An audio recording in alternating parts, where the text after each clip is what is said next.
The treatment of CLL has had a marked evolution over the last couple of decades, starting originally with oral alkylating therapy, which would control the disease for really pretty short periods of time, advancing then to multi-agent chemoimmunotherapy like FCR, which is actually profoundly effective in a subset of patients. A subset of patients actually have prolonged progression-free survival and may even be cured by FCR.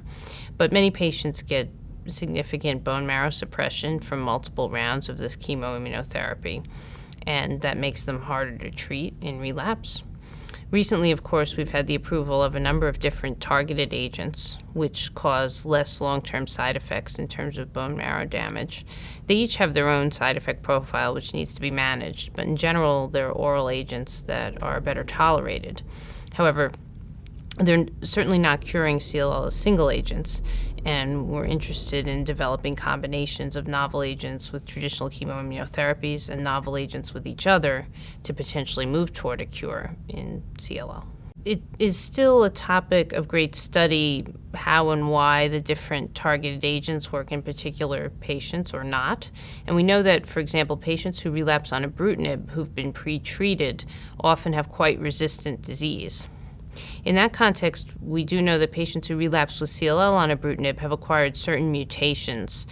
Some have acquired a mutation in the target BTK residue, a cysteine to serine mutation that abrogates the ability of ibrutinib to bind to that location and reduces its efficacy. Others have actually acquired a downstream mutation, the immediate target of BTK, a protein called PLC gamma, and those mutations are activating. There are two reports that suggest that those mutations may represent about 70 to 80% of patients relapsing with CLL on ibrutinib. But there's also a very recent study in which only 2 out of 5 patients carried such mutations, and certain other abnormalities were found in those patients. So there's still a lot to learn about patients relapsing on BTK inhibitors, even with CLL, but especially also with Richter's transformation. And we really are just in the infancy of studying resistance to PI3 kinase inhibitors and to BCL2 inhibitors. The biggest unmet need in CLL is still curing CLL.